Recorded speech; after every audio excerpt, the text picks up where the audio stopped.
had this conversation. We became present on our own. We became present together. We set our intention together. We shared what we were afraid of, what we hope to get out of this common ground. And now we just start talking. We let it flow. And maybe one start first, and whatever that is, one probably starts for, I hope only one person talks at the time, but we might interrupt each other. Not the nicest thing, not at all. It's hard for me sometimes, especially if I feel like I'm totally misunderstood and I totally misguided somebody in a totally different direction than I actually wanted to. It's very tempting to just no. But we can all just take the time. Take the time. Oh, time is actually a good point too. Just make sure how much time do we have here again, right? Just to clarify, not making assumptions and that get disappointed. So once we talk, I want to share with you 7 key elements actually of the conversation. And the number one that I can't stress enough is listening. Who loves to be listened to without interruption and without the expectation and without any fear of judgment? I mean, I certainly do. And then there's the other question, who has a hard time to actually listen to someone in such a humble and curious way without waiting for my turn to speak?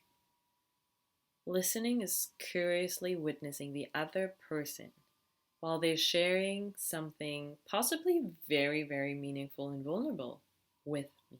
Yeah, and it might not always seem that important to me in that moment when somebody else shares something with me, but it is, and I can't ever underestimate that, right? So what listening is not doing nothing, and listening is also not waiting for my turn to speak. What listening is a gift. Listening with curiosity, humbleness, and the student mind, right? Just curiosity. I mean, for me, really, listening is just almost a vehicle of curiosity. Be curious.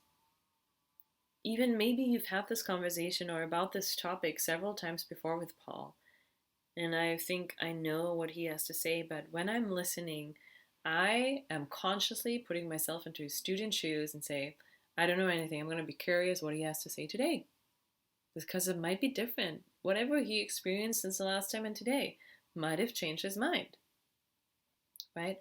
And listening with love, kindness and love. Another thing that I really want to focus on and empathize on is reflective listening. What I mean by that is when somebody says something, and this could even be an agreement that, okay, let's practice reflexive listening. If it's important for me to make sure that the other person hears me and I feel expressed and I want to feel heard, then I can ask for that. Can you reflect back to me what I said, And not in a way I want to control if you listen, but more in a I want to have that feeling, right? It's so nice. It's so, nice is not even a good word. There's no good words for describing the feeling.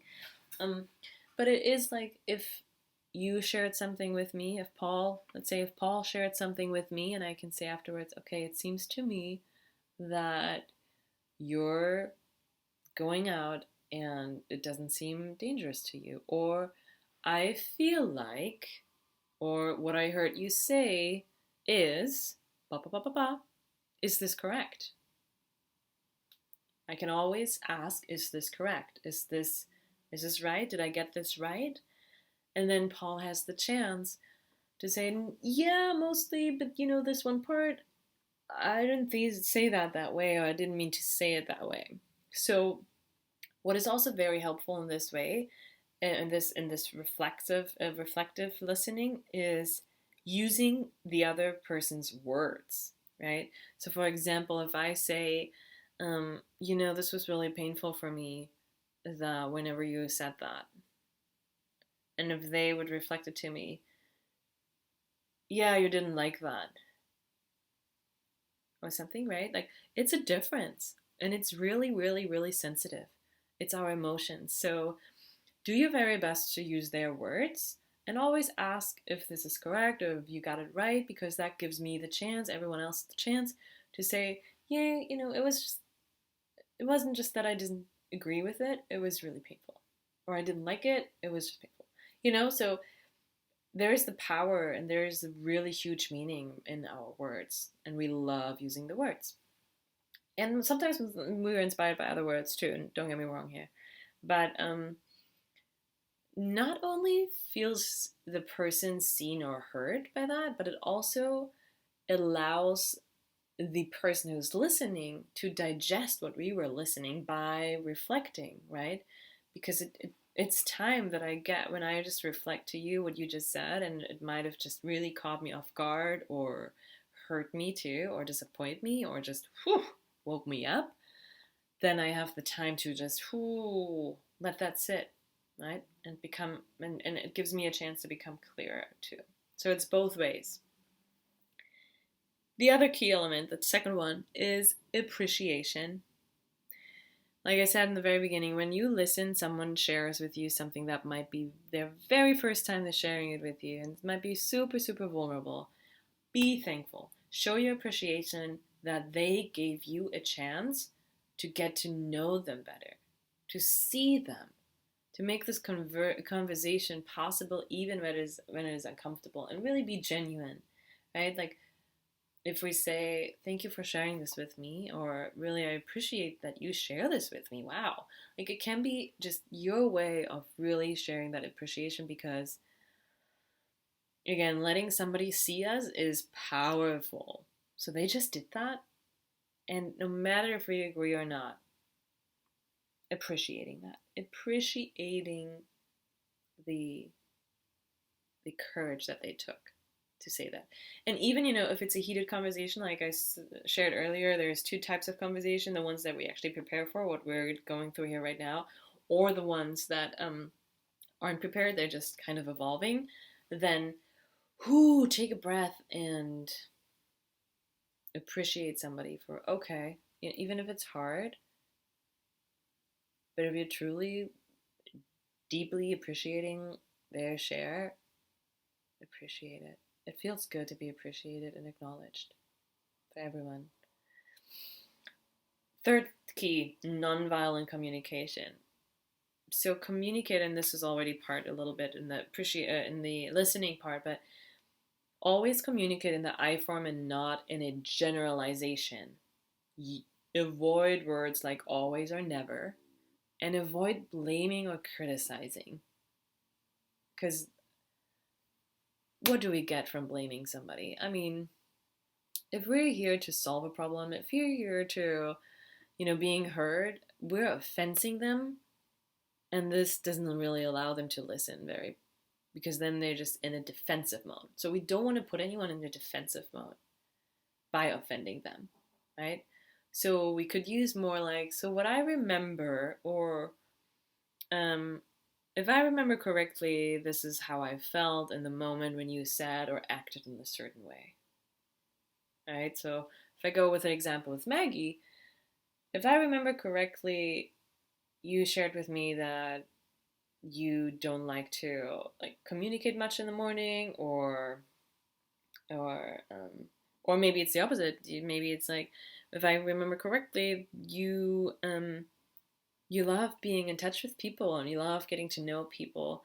So what I would love to ask is, right? So it's also, and sometimes we're afraid of asking for something that we need, but again, because we don't need anything, we can want something. Sometimes we really need something, and it's okay to need something without being too attached to it. So it's a really thin line. But we can even ask, what I need from you right now is a clear answer, if you're able to do this or if you're not able to do this, right? But mostly, really importantly, is don't generalize and avoid never and always generalizations and speaking in an I form, because we have a very, very unique experience of another person and our interaction. We experience this like nobody else. So who are we to generalize things, right? So really to speak from your own experience. And the next part, so now we have listening, we have appreciation, we have nonviolent communication. Next part is invitation. So we just talked about I can need something, I can ask for what I need is. And when I articulate something like that, it feels like taking a risk. It feels like taking a huge risk. I might be afraid. I might be afraid of rejection, and that sneaks in and wants me to almost shut down. But again, I can remember I can only get heard when I have expectations for the response, for a certain response to come, right? I have a desire to share something that is true for me, and I'm inviting the other person into seeing my perspective. And isn't it great? I have the courage. I have the fucking courage to ask for something I need, or I need in terms of I want something without being attached to it.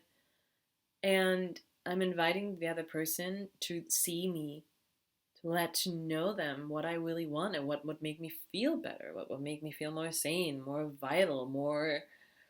Whew. So we could ask, after making a request or after saying something, articulating something, we can ask, we just check in with them. How do you feel about that? How does this land for you? Would you be open to? And on the flip side, when somebody asks for something, and this doesn't matter if they use nonviolent or violent communication, remember it's an invitation. You can always say yes, no, and maybe, and you can stay, you can, you can articulate how this lands for you and how this might not land well for you. Even though they didn't ask you for that, but you can still receive any articulations or any request as an invitation. The fifth part, I've mentioned it already a few times, compassion. And this is why the preparation is so important, why presenting is so important, why gratitude practice, mindfulness practice is so important. We want to show up with compassion with ourselves, that we don't go back into self-doubt and, oh, I shouldn't do this, I shouldn't do this. There's a reason why we feel this way, and it's valid. It has value. And also having compassion with the other person, because at the end of the day, we don't know their weight on their shoulders, their insecurities, their traumas, their stories they're telling themselves, like we do. And coming into a moment of seeing them as the precious, perfect human being they are, and that they are doing their very best in this moment to their best ability with the tools they have available, right? Coming back into that. And that goes along with never rushing a response.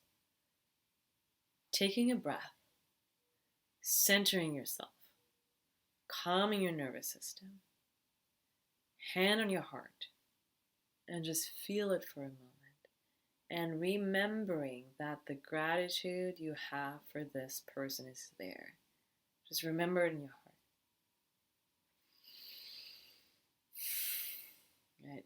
And remember that they have fears too, like you do. And you shared that in the beginning.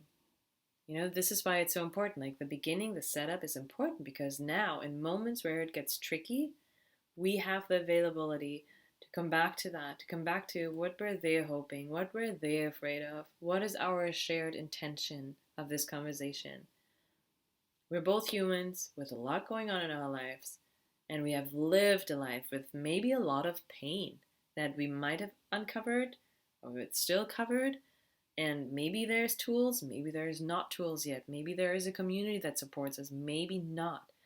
Everyone has a very unique life and an individual journey. And we just need to remember that when we have a really heated moment, even when it's hard. The more you discover that about yourself, you realize that everyone has something like that, but in ways and varieties that you might not even be aware of. By sharing that with the people, you give them a chance to have more compassion with you, right? Again, so let other people see you to even allow compassion to be there and to be heightened.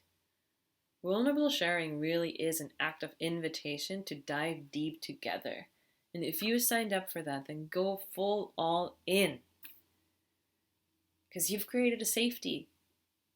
You created the safety, you created the atmosphere to do that. You got the tools. Now you got to practice it. And oftentimes you feel in your stomach, in your body, maybe it's contracting, or maybe you're shivering a moment, or there's something else in your body that is happening when there is such a strong emotion. Let that be there and listen to that. Even though it might be awkward, to take the time, and the silence might be awkward, but embrace it. That's the next key, is actually embracing the awkwardness. Because it's weird when all of a sudden I'm not saying anything, or I just want to take a breath, I want to process it. Right? Like, silence is a really uncomfortable thing for people. And what I've learned when I first started coaching school, way back in the days, now that I'm so gray, I can say back in the days, is that silence is the best question at moments, right? Coaching is all about questions, but at moments, silence is the best question. People are processing, and there's no need to interrupt the process because it's awkward, nobody's saying anything. And I don't need to interrupt my own process when it's silent. Even if it's awkward, just embrace it. Embrace it. And relax into it. And even let the other person know, I'm going to take a moment to feel into that right now. And maybe you want to take a breath with me. I mean, that's probably not what I want to ask, but I know Kylie McConnell, who I interviewed on my podcast too, she said that as an invitation too. Maybe you want to breathe with me for a moment while I'm processing it. But you want to listen to what is true for you in that moment, and not let the noise of the fear of hurting somebody else dictate your choice, because maybe you're about to say something. Let's go back to Maggie. I was like, if her no to my response, or if just the way she responds just feels really not good in my body, all I want to say in that moment is, I don't know if I can live with this person together again. I don't know if I can share a home. I think I want something else. And I'm afraid to say that because I'm afraid of hurting her. I'm afraid of losing our relationship as roommates.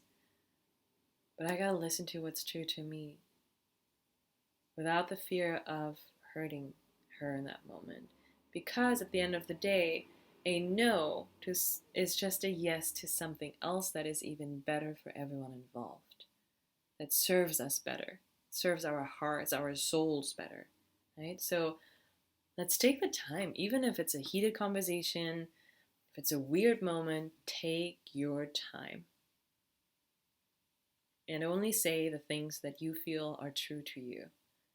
Because what we don't want the moments of, oh, fuck, I shouldn't have said that. I do that sometimes too, that I use words that might sound a little bit more harsh than I actually meant them.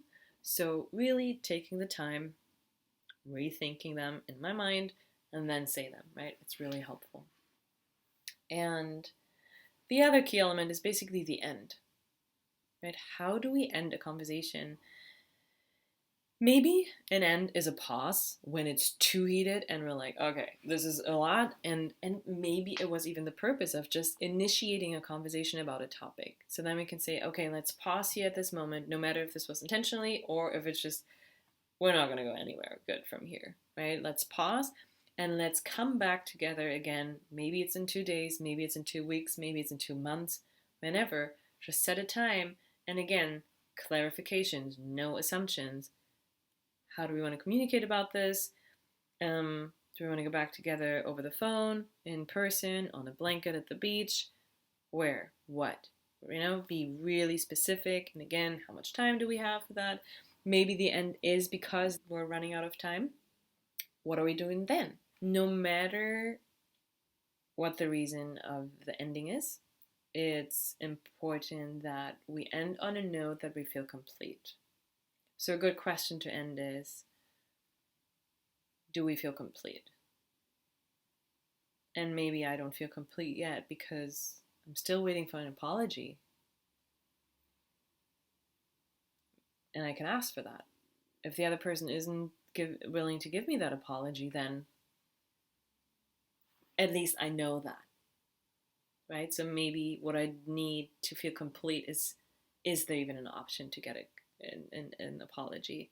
Or what I need to feel complete is, I feel complete. I feel good.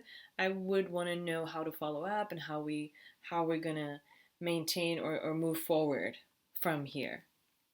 So I think that is really, really important to really make sure how you want to move forward from here, right? If it is a pause, if it is another conversation, if it is, okay, cool, now that we agree on this, I'm so glad we talked about this.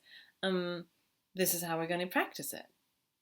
So it could really, there's no right, no wrong, at least as long as we talk about it. Right? As long as we know, okay, once we leave this room, if it's a Zoom room, a phone room, or an actually room in person, we know how to be together again, right? We know how to act as human beings in this dynamic, in this relationship. There's no discomfort, there's no assumptions, wants to be clear. And if there's no time to clarify that, then we're gonna make the next possible that's me speaking, right? The impatient one, the next possible meeting and an opportunity to talk about, okay, what do we need here to feel complete? And when are we going to talk about this, right? So again, that is very important, the clarification of how do we move forward. All right. Whew, that was long. Okay. That feels good. It feels good to just get it out. This has been in my head for days and maybe even weeks, and I finally just wrote it out, outline, and just talked about this here right now. It feels really good. But I'm also ready to open up my windows again because I need fresh air. Just to wrap it up again, guys, communicating is super, super, super important. And it's the bottom line of anything we want in this life really to change for the better, ourselves, our communication, our relationships, blah, blah, blah.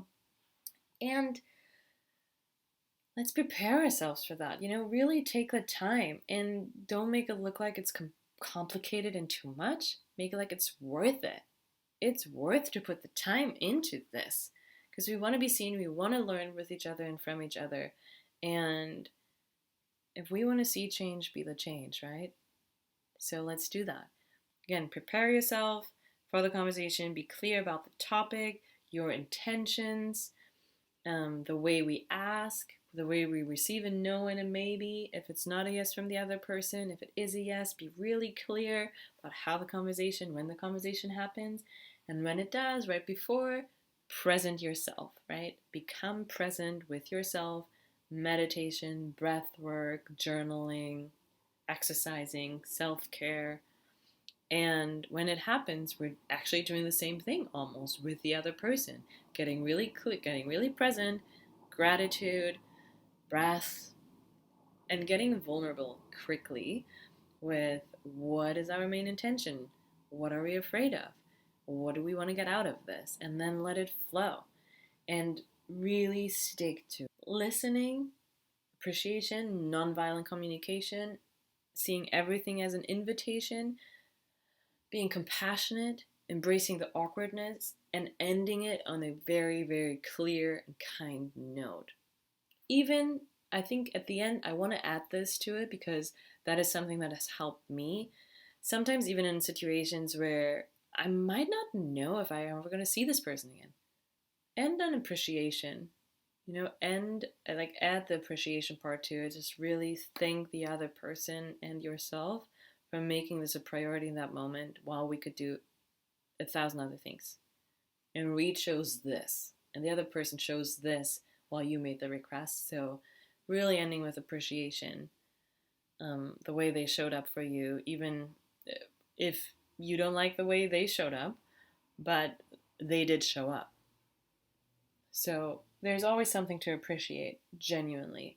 And you'll find that. And I think that would be also a good end to in this conversation. So speaking of, I really appreciate your interest in this, and maybe these tools that I find super helpful are also helpful for you, or even just resonate with you in some way or another. Let me know how, because this is something I always want to talk about night and day. So if you have anything you want to add to this, geek out on, ask questions, share what you don't agree with, I'm here. Just let me know. I'd love that. The best way to communicate is either through email, Steffi at connectionuniversity.com, connection-university.com, or find me on Instagram, the Steffi Seefeld, or Facebook, Steffi Seefeld. You choose your way.